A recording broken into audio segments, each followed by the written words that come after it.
est de retour au centre Claude Robillard pour vous présenter l'épreuve 42, compétition d'heptathlon féminin. C'est le lancer du poids 3 kg, toujours au centre Claude Robillard. Première journée de ce bloc numéro 2, compétition d'athlétisme qui débute. Alors, vous voyez à l'écran finalement là, les athlètes qui participeront à cette compétition. C'est la troisième épreuve aujourd'hui. Troisième épreuve aujourd'hui. Il y aura 4 épreuves chez les femmes en heptathlon. Les 3 autres seront demain. Donc, déjà une grosse journée pour les dames. On y va avec le lancer du poids et la journée va se terminer avec un 200 mètres. La façon de faire pour le lancer du poids, c'est sensiblement la même qu'on a vu précédemment là, au lancer du disque. Est-ce que tu pourrais peut-être nous expliquer un peu là, les distinctions qu'il y aura à faire finalement pour cette compétition? Au niveau biomécanique, il y a beaucoup de similarités. On parle d'une exécution en vitesse, en puissance, en relâchement. Donc, ce sont des épreuves qui se ressemblent là-dessus. La différence, c'est que le poids, la technique du poids, les athlètes doivent garder le poids à la hauteur de la nuque. Donc, le poids doit rester en contact avec la nuque pendant le lancer. Donc, il y aura une distance qui sera mesurée et bien sûr, il ne faudra pas sortir du cercle. La petite différence, c'est que le cercle au lancer du poids est plus petit qu'au lancer du disque et il y a un butoir que les athlètes peuvent utiliser. Mais en règle générale, les athlètes beaucoup plus avancés auront une utilisation technique avec le butoir. À ce stade-là de la compétition et à ce stade-là de leur développement, on ne devrait pas trop voir l'élément du butoir pour la compétition. Toujours 3 lancers également. Elles auront toutes 3 lancers. Bien sûr, il y a un système de pointage en heptathlon. Plus on lance loin, plus il y aura un nombre de points qui sera octroyé. Et à la fin de la journée de demain, le total du pointage sera calculé. Donc, on est à se préparer là, finalement pour le premier lancer. C'était de la capitale nationale Niémec. Premier lancé, une très belle, très relâchée, une très belle extension au niveau de la finale. Une technique glissée, très stable sur ses appuis. On voit, c'est une excellente ouverture qui sera mesurée dans quelques instants, mais effectivement, c'est une très belle technique et une très belle exécution au niveau de l'accélération avec l'engin.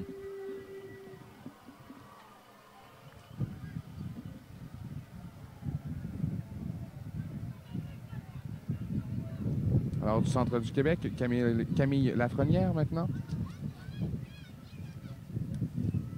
Technique en pas glissé vers l'arrière. Il y a eu...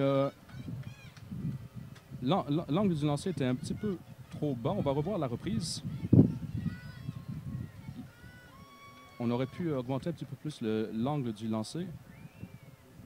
Donc, la finale sera à travailler là-dessus, mais... c'est le premier essai, donc on y va au fur et à mesure. Prochaine compétitrice de la région de la Mauricie, Laurence Vallière. Donc un autre départ dorsal qui va se caractériser par une extension dynamique de la jambe gauche et une poussée énergique de la jambe droite. Donc on va voir que le pied droit glisse en se tournant légèrement vers la direction du lancer, idéalement. Il y a eu un demi-tour avec une extension des hanches au moment de lancer.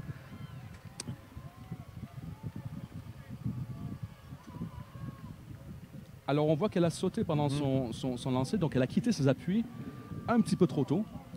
On veut rester sur une phase de double appui le plus longtemps possible. Et c'est juste au moment que l'engin quitte les mains qu'il y aura un transfert de poids qui va se faire. J'imagine que nos appuis, finalement, c'est un peu nos meilleurs amis lors des épreuves de lancer. Les lancers, toute la puissance vient du bas du corps. Et ça, c'est une mauvaise conception que l'on a quand on voit des athlètes lancer. On s'imagine que le bras et le haut du corps travaillent. Oui, bien sûr, il y a un élément très important, c'est tout le corps qui travaille. Mais la puissance est générée à partir du bas du corps. Donc, l'accélération, la poussée des jambes, tout part le dos par la suite, mais tout part des jambes d'abord et avant tout. Les jambes ont les plus grosses masses musculaires se trouvent au niveau des jambes, donc c'est là qu'on peut vraiment créer la puissance. Donc, s'il y a une poussée, mais que l'on se retrouve dans les airs où on quitte cette phase double appui trop tôt, on perd toute la puissance, c'est dommage. On est maintenant rendu à Myriam Poirier de la région de la Rive-Sud.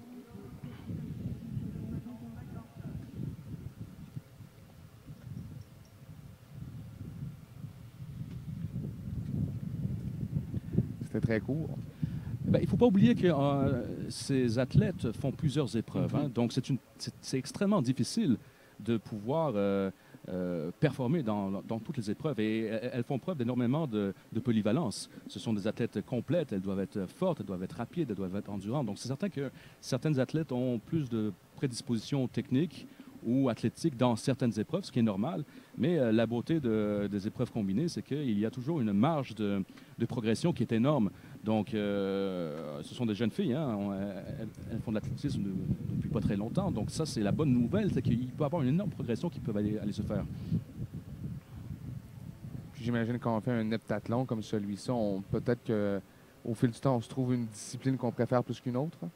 Ben, ça dépend du développement de l'athlète. Beaucoup d'heptathloniens ou de spécialistes en épreuve combinée vont rester en épreuve combinée. Il y a des disciplines où il y aura des meilleures performances, mais encore une fois, c'est une épreuve, les épreuves combinées, qui est extrêmement excitante pour les athlètes.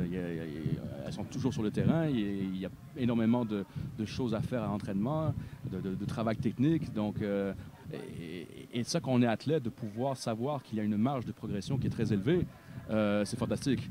Et dans les épreuves combinées, c'est vraiment les meilleures épreuves pour vraiment voir une amélioration au fil des années, parce qu'il y a tellement de choses à travailler au fil des mois, au fil des années, que la progression est toujours possible. Ashley Germain de la région de Laval maintenant. Ashley qui assez loin. Oui, a une très belle extension au niveau dans la phase finale. Elle aurait pu peut-être utiliser un peu plus son bras gauche de façon plus dynamique.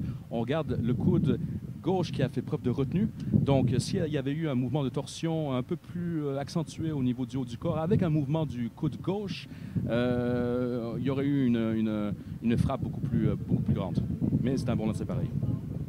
Prochaine participante, Marguerite Lorenzo de la région de Lac-Saint-Louis.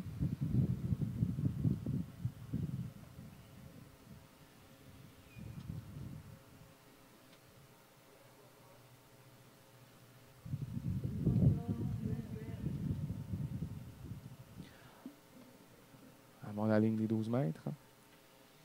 Approximativement, un petit peu moins. Alors, à la reprise, on voit pousser au niveau des jambes. Il y a eu un mouvement du coude gauche qui était correct. Au niveau de l'extension du bras droit, on voit qu'il y a eu, au niveau de la prise du poids, il y a un mouvement de fouet qui doit se faire jusqu'au bout, qui n'a pas été exécuté de façon parfaite. Donc, je soupçonne que dans son prochain lancer, si elle arrive à bien terminer son mouvement de fouet avec le bras droit, ça ira beaucoup mieux. Tout le mouvement doit être complet de la tête aux pieds. On pousse avec les jambes, une extension au niveau du dos, des hanches, et jusqu'à la dernière seconde, on doit compléter le mouvement. Malheureusement pour Kaylin Williams, ce poids-là a quitté les lignes là, qui démarquent finalement l'endroit où le poids doit tomber. Oui, alors c'est un secteur de 35 degrés. Tout dépendant des épreuves de lancer, les secteurs varient, mais pour le lancer du poids, on parle d'un secteur de 34,92 degrés, plus précisément. Donc, on l'arrondit à 35 degrés pour les besoins de la cause. On voit dans ce lancer ici qu'il y a eu je pense qu'elle a mordu, ou à la reprise, on peut pas... C'est certain que les officiers sont mieux placés que nous. Hein. Mais non, elle a accroché le butoir, mais elle n'a pas mordu. Donc, ce lancer-là est mesuré. Elle a quitté avec son pied droit, encore une fois, un petit peu trop tôt. Donc, au moment de la phase finale du lancer, jusqu'au dernier moment, elle a fait une poussée sur une jambe. Encore une fois, la règle de base, un engin s'accélère lorsqu'on est en phase à double appui. Et il va décélérer automatiquement lorsque l'on est en simple appui. Autre technique du pas glissé, donc un autre départ dorsal. Pour Aurélie Lévesque de la région de l'Est du Québec.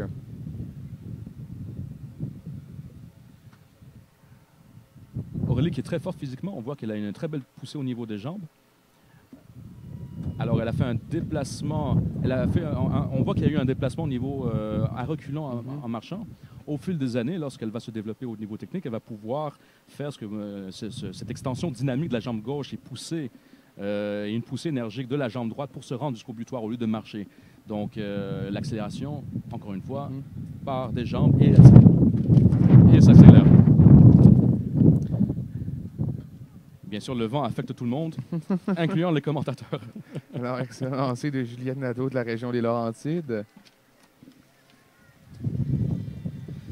Une athlète très, très longiligne, donc c'est un avantage, la taille, hein, au lancer du poids. Il ne faut pas oublier qu'il y a 3 facteurs physiques, biomécaniques dans toute forme d'engin qui est lancé. On parle d'une vitesse initiale, de l'angle du lancer et de la hauteur du lancer. Donc, pour des épreuves de lancer, surtout le lancer du poids où les distances sont beaucoup moindres, le facteur taille, donc le facteur hauteur de départ, est beaucoup plus grand.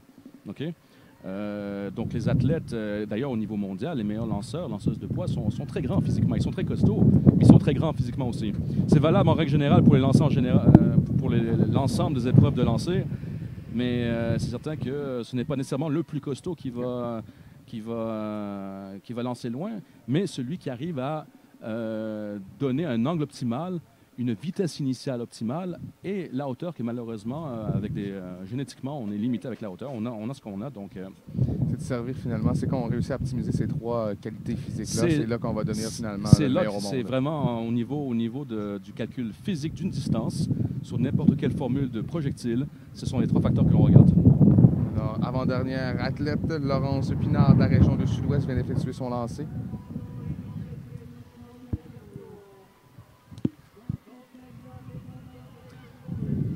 On a seulement vu la phase finale du lancer. Elle a une très belle extension au niveau du bras, donc elle est très relâchée. Elle était légèrement en déséquilibre lors de la montée avec ses jambes.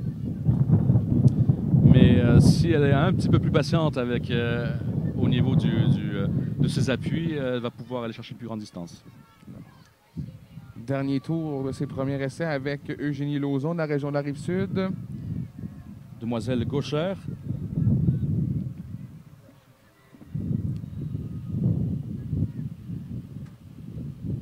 Les lanceurs, en règle générale, de haut niveau, sont des athlètes très rapides. Si vous leur faire faire une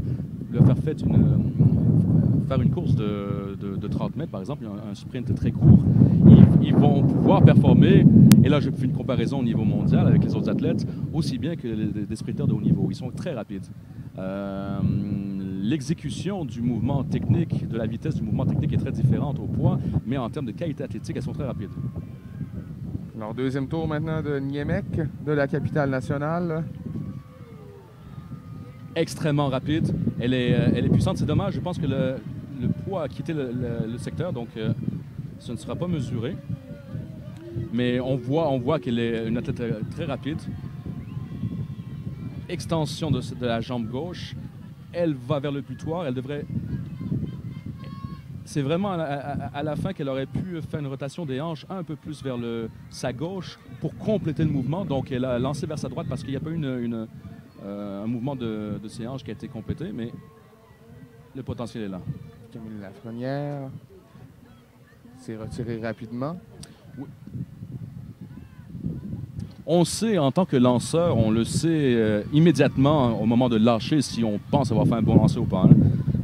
C'est les marges de manœuvre en termes d'erreurs possibles sont vraiment très minimes. C'est-à-dire qu'il faut... le mouvement est très court, il est très rapide. S'il y a la moindre chose que l'on ne fait pas bien comme il faut, très souvent, on va le sentir au moment du lancer. Donc on a pu voir un certain niveau de frustration au moment de lancer, mais ça c'est valable à n'importe quel niveau. Hein. Certains peuvent croire que finalement, ça a de l'air facile, mais c'est très technique finalement. Là, comme les épreuves façon de lancer, de faire. Oui, les épreuves de lancer sont extrêmement techniques. Il y a un mouvement de jambe qui doit être appris. Il y a l'exécution athlétique, bien sûr. Il y a un mouvement d'équilibre. C'est beaucoup de timing aussi. Hein. Il faut arriver à accélérer, donner une accélération à l'engin.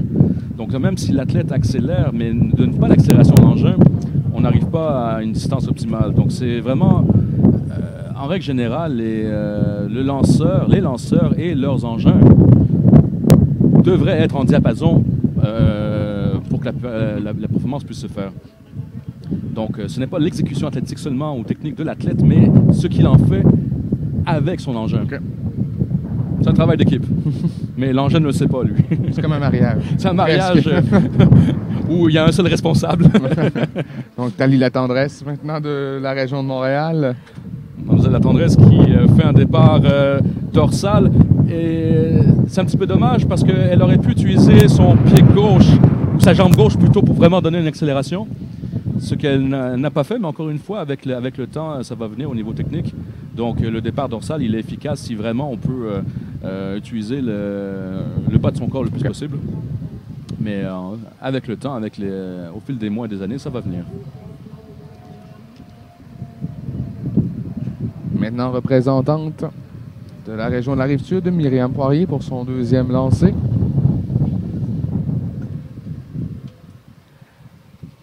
Alors Myriam qui fait un départ, un lancer sans faire la technique de glisse. Donc, encore une fois, les possibilités d'amélioration sont très élevées.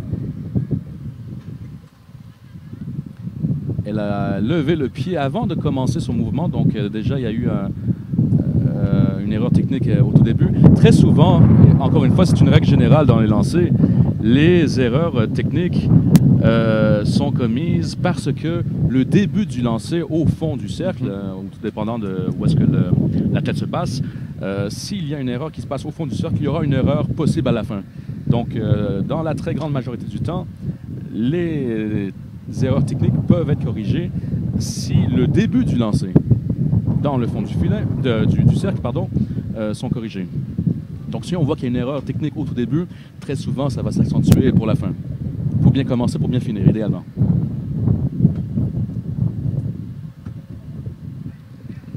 Lancé de Flavie de Michelis de la région de l'Estrie.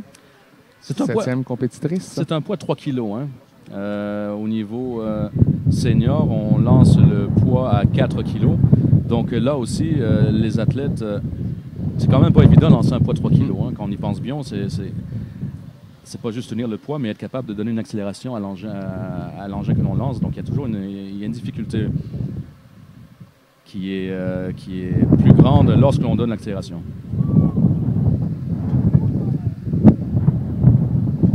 Alors, Ashley Germain de la région de Laval maintenant. Qui va lancer en plein coup de vent. Donc, elle est restée concentrée, c'est très bien. Belle extension au niveau du bras droit. Un travail au niveau de son côté gauche serait bien à considérer. Donc, on observe le bras gauche, qui est resté... qui n'est pas resté actif. Elle a bien commencé, mais il faut passer un coup de poing. Quand on donne un coup de poing, c'est pas juste le bras qui travaille, c'est tout le corps qui travaille.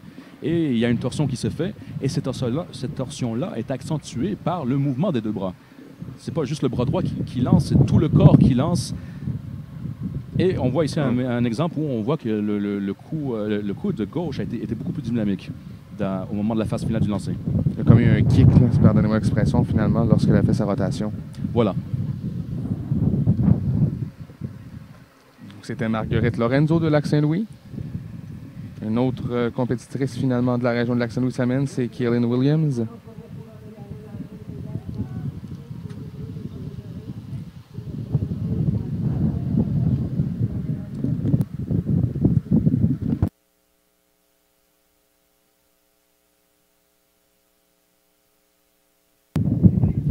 Départ dorsal. Belle extension. Je pense qu'il y a une amélioration sur ce lancer-là. Il y a eu un petit peu de retenue au moment de la torsion. Donc, elle a encore quelques centimètres qu'elle peut aller chercher au moment de la phase finale. Mais bon travail des jambes, belle poussée. Elle est grande, elle est forte physiquement, elle a une belle détente. Donc, un bon potentiel pour de plus grands résultats dans l'avenir. Sarah Truchon du Saguenay-Lac-Saint-Jean maintenant.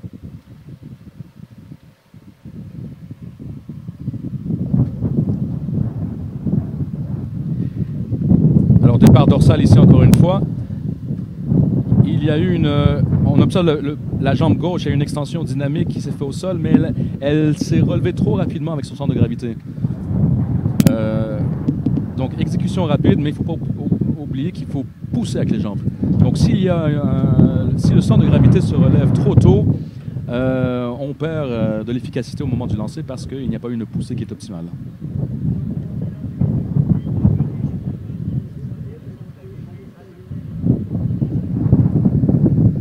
Aurélie Lévesque maintenant. Donc, départ dorsal, déplacement à reculons. Alors, encore une fois, avec le temps, on va améliorer la technique.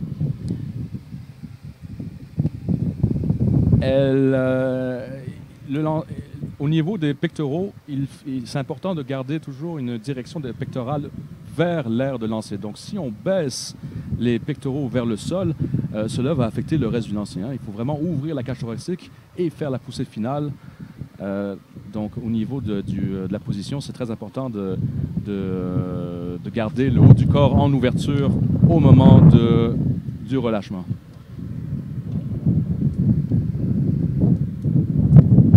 On revoit Juliette Nadeau. Mademoiselle Nadeau qui a quitté le poids de la base de sa nuque. Alors, je ne sais pas si l'officiel l'a remarqué ou pas. Encore une fois, idéalement, au niveau technique, le poids devrait rester collé à la nuque pendant tout le mouvement du lancer. Comme ici. Avec Johanna Renas-Michel.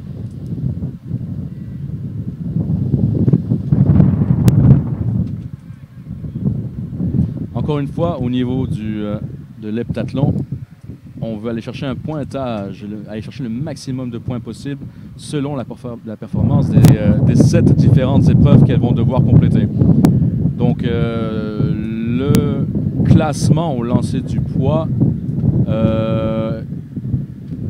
peut rapidement changer avec l'épreuve qui va suivre, qui sera le 200 mètres, tout dépendant de leur performance au 200 mètres. Donc, ça rend l'épreuve des épreuves tout ce qui est épreuve combinée très intéressant parce qu'il y a tellement de choses qui peuvent se passer que... Certaines sont plus fortes sur la piste que sur pelouse. Certaines sont plus fortes sur la piste que sur la pelouse et vice-versa. L'inverse est aussi vrai, oui. Mais en bout de ligne, c'est vraiment l'athlète la plus complète dans l'ensemble de ces épreuves qui sera considérée comme l'athlète la plus complète en athlétisme. Alors, Eugénie Lauzon, dernier lancé de cette deuxième vague. Heptathlon, femme poids 3 kg. Un peu plus tard, on aura également les compétitions de saut en longueur sur cette chaîne numéro 1 dans les environs de 16h30. J'ai beaucoup aimé son pied gauche qui restait au sol, on peut le voir ici. Donc on peut voir que sa poussée était dans la phase de 2 appuis, donc elle pouvait utiliser ses jambes de façon plus efficace. Le mec tantôt nous avait montré quelque chose d'intéressant, mais avait tiré ce poids hors du secteur. Voilà, alors je pense que là on est en plein centre, voilà, donc ça c'est beaucoup mieux. Et elle a réussi à recentrer son tir. Car elle a complété le mouvement au niveau de ses hanches. C'est sûr que c'est difficile d'où on est, mais j'ai l'impression que c'est le meilleur tir de la journée. Oui, je pense moi aussi. Et belle détente, très rapide. Et c'est beaucoup plus facile pour le haut du corps de compléter le mouvement lorsque les hanches complètent le mouvement. C'est un jeu domino. Donc, s'il y a un domino qui tombe, il y a de bonnes chances que le reste puisse bien se faire. Mais s'il y a un problème au début, c'est très difficile de bien finir lorsque l'on commence mal. C'est possible de mal finir lorsqu'on commence bien aussi. Mais le départ, si je comprends bien, le départ du lancer, finalement, est d'une importance capitale. Extrêmement important. Tout se passe à l'arrière du cercle dans la plupart des cas.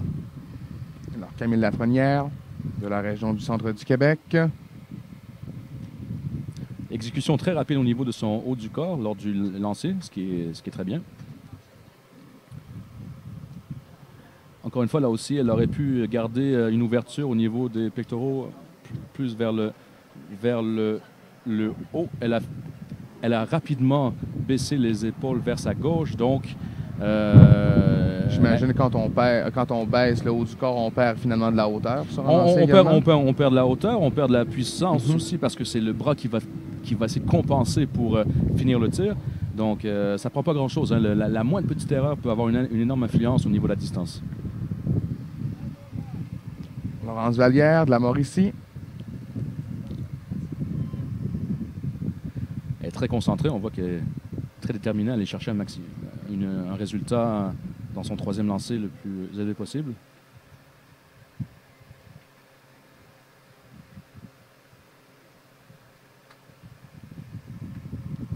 Je pense que c'est son meilleur lancer sur les 3 qu'elle a fait.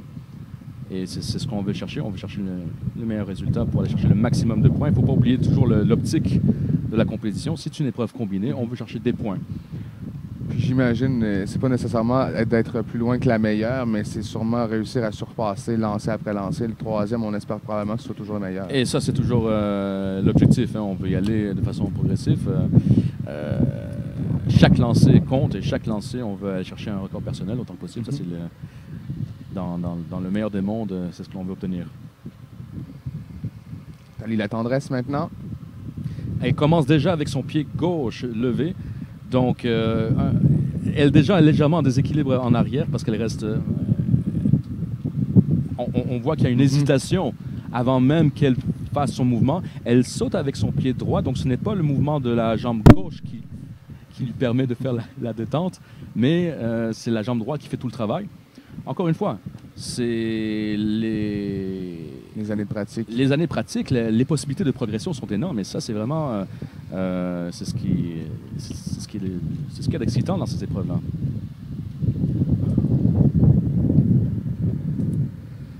De la région de la Rive-Sud, Myriam Poirier maintenant. Troisième et dernier essai pour Myriam. Alors, si je ne me trompe pas, je pense qu'elle a mis le pied sur le butoir. C'était... elle a fait un mouvement très rapide. On regarde le pied gauche seulement. Elle a levé, elle a déposé, elle a mis le pied sur le butoir. Là, je ne sais pas si l'officiel l'a vu. Moi, je l'ai vu, mais je ne peux pas être arbitre. Ça fait que je ne sais pas si le tir va être mesuré. Oui, je pense que oui, parce qu'elle regarde le butoir et je pense que c'est l'officiel qui communique avec elle, pardon. Et effectivement, le lancer n'a pas été mesuré. Donc, il peut avoir un contact au butoir, mais à l'intérieur du butoir et non pas dessus. Donc, elle a levé le pied et puis petite faute technique, mais... elle était peut-être nécessairement un peu déconcentrée. Oui. Mais c'est ça, on est dans une compétition provinciale d'une certaine importance. Le but, c'est de prendre l'expérience. C'est une belle expérience pour elle. Il y a le public, il y a la caméra, il y a des officiels. Je veux dire, ce sont tous des éléments que, pendant la saison, on ne retrouve pas nécessairement dans les compétitions. Donc, plus on avance... Beaucoup de spectateurs également. Oui, non, il y a plus... c'est clair. Donc, plus on avance en termes de niveau, plus on est dans un encadrement qui est de plus en plus professionnel, entre guillemets, on peut dire. Et c'est une expérience qui est apprise. Donc, c'est ça qui est important. Cette prise d'expérience. C'est leur mini-olympique, finalement. Et voilà. Et bien sûr, beaucoup d'athlètes olympiques québécois ont, dans le passé, ils ont commencé où? Aux Jeux du Québec. C'est la base. Ça commence là. Et ça, c'est magnifique comme expérience. Alors, Flavie de Michelis. La région de l'Estrie complète son dernier lancer. Et il ne faut pas oublier, c'est leur troisième épreuve de la journée. Il y a un facteur de fatigue qui s'installe. Il y a un 200 mètres qu'on mentionne. Et il y a un 200 mètres qui s'en vient bientôt. Ouais, donc, c'est plus 3 autres épreuves demain. Donc, c'est certain qu'au niveau athlétique, lorsqu'il y a une fatigue physique qui s'accumule, cette fatigue-là va se transférer à des erreurs techniques possibles que si on avait seulement isolé l'épreuve et qu'elle devait seulement faire le lancer du poids aujourd'hui, on ne verrait peut-être pas. La fatigue a une influence sur les éléments techniques qui vont suivre. Donc, il faut pas l'oublier, ça. C'est beaucoup de facteurs qui rentrent en compte aujourd'hui. C'est une journée il fait très chaud aujourd'hui, il fait très chaud, il fait très lourd, très humide. Et ça a une influence énorme sur les athlètes. Il y a du vent, donc c'est beaucoup de facteurs qu'il faut prendre en considération. C'est un excellent lancer de Ashley Germain. Ashley qui est très puissante, très agressive au moment de son lancer. Une phase double appui qui s'est terminée un petit peu trop tôt, donc si elle était un petit peu plus patiente avec ses appuis au moment du lâcher, elle pourrait chercher encore quelques centimètres de plus. De la région de Lac-Saint-Louis, la première représentante, Marguerite Lorenzo. Marguerite, si je ne me trompe pas, c'est son meilleur lancé aujourd'hui. Elle était, tantôt j'ai fait le commentaire qu'elle avait baissé les pectoraux vers le terrain. Et si on regarde ici au niveau du haut du corps, elle était, on va voir le lancer, elle a ouvert la cage thoracique un petit peu plus que tantôt. Voilà, et ce qui a permis de pouvoir mieux finir le lancer. Donc, bel angle de lancer, belle extension. Avec le temps, lorsqu'elle va développer sa technique, elle va pouvoir faire la technique du pas glissé de façon complète. Donc, beaucoup de centimètres, même de mètres qui pourraient s'accumuler dans un avenir très rapproché. Bon lancer ici, finalement, de Kaylin Williams. Troisième essai pour Mademoiselle Williams, qui était très constante pendant la compétition. Très puissante physiquement, très forte, très rapide. Alors, 6 athlètes toujours à venir avant la fin finalement de cette compétition en heptathlon. C'est la compétition numéro 3 comme on le mentionne. Sarah Truchon du Saguenay-Lac-Saint-Jean maintenant. Départ dorsal de Mademoiselle Truchon. Elle va faire une extension au niveau de la jambe gauche, qui était pas mal. Alors, un peu plus agressive au niveau de l'extension de sa jambe gauche. Ce qui lui a permis de pouvoir aller chercher un peu plus de vitesse vers la fin de son lancer. Et là, important de rapidement faire une rotation au niveau des hanches et de compléter le lancer. Donc, au niveau technique, c'était son meilleur lancer aujourd'hui. Aurélie Lévesque de l'Est du Québec. Va s'emmener dans quelques instants. La voici qui s'amène dans le cercle. Il y a quand même beaucoup de personnes aujourd'hui au Centre Claude Robillard qui sont venues voir. Oui, il y a beaucoup d'ambiance et ça fait partie. C'est extraordinaire, encore une fois, je le disais tantôt, en termes d'expérience. Il y a une différence entre lancer dans un entraînement où il n'y a personne, où il n'y a pas de facteur stress, et lancer dans un stade avec plusieurs centaines de personnes, avec les caméras, avec les officiels, avec la pression. Puis, donc c'est, il y a une saveur supplémentaire. Il y a une saveur supplémentaire et une prise d'expérience parce qu'il y a une différence entre performer dans son jardin quand il n'y a personne autour de soi et performer dans des conditions où, au niveau stress, qui peuvent vraiment faire une très grande différence. Mais est-ce que ces jeunes athlètes-là sentent la pression quand même quand on vient dans un grand centre comme celui de Claude Robillard? Ça, il faut leur poser la question. Mais ça dépend des tempéraments. Hein. Les tempéraments dans les épreuves combinées peuvent être très différents parce que chaque épreuve a son propre tempérament en termes de psychologie sportive. Dans les épreuves combinées, bon, vous avez différentes personnalités sur la liste de départ, mais c'est certain que c'est un facteur supplémentaire et qu'avec l'expérience, surtout, on arrive à pouvoir s'isoler, être dans sa zone et de complètement ignorer ce qui se passe autour de soi. Et là, c'est vraiment une application psychologique de l'athlète qui est optimale lorsqu'on arrive vraiment à être dans sa bulle de façon complète et de ne pas se laisser influencer par tout ce qui se passe autour. De ne pas se laisser influencer, mais peut-être profiter de l'énergie d'avoir, de s'en nourrir, exactement, de se nourrir de l'ambiance qu'il y a autour avec les spectateurs et la famille, les amis qui viennent encourager. Donc, c'est toujours quelque chose de plus à considérer. Johanna Arenas-Michel, on voit son lancer à la reprise. Ce sera autour de Laurence Spinard, encore une fois, autre représentant de la région de Sud-Ouest.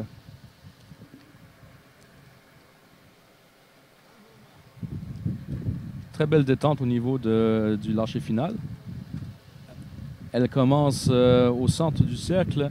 Il y aura un petit pas qui va se faire vers le butoir. Retention des hanches. Elle a sauté pendant son lancer. Donc oui, il faut qu'il y ait un transfert de poids qui se fasse. Mais encore une fois, ce transfert de poids qui peut se traduire par un décollage de l'athlète du sol doit se faire une fois que l'engin a quitté la main, dans les conditions idéales. Dernier lancé de cette compétition d'heptathlon de la part de Génie Lauzon de la Rive-Sud. Bien évidemment, c'est des conditions qui ont probablement été un peu plus difficiles en face au vent pour tous ces athlètes-là.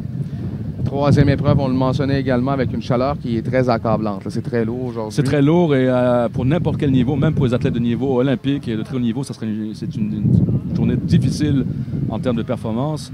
Et moi, j'ai beaucoup aimé l'attitude mentale des jeunes athlètes qui sont restés concentrés quand même pendant toute la compétition. On voit qu'elles ne se sont pas laissées influencer par le vent ou la chaleur.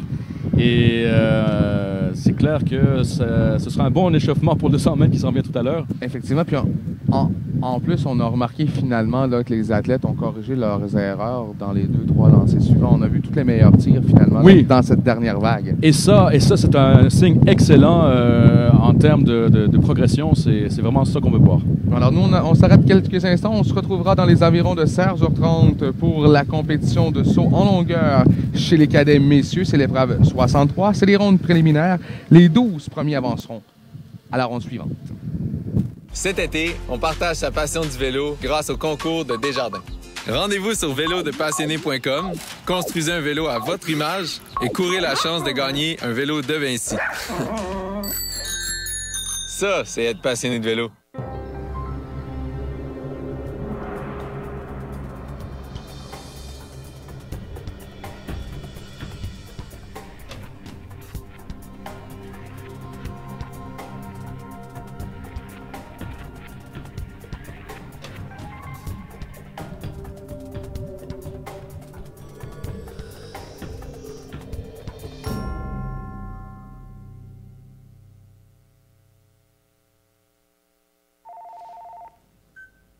Allô?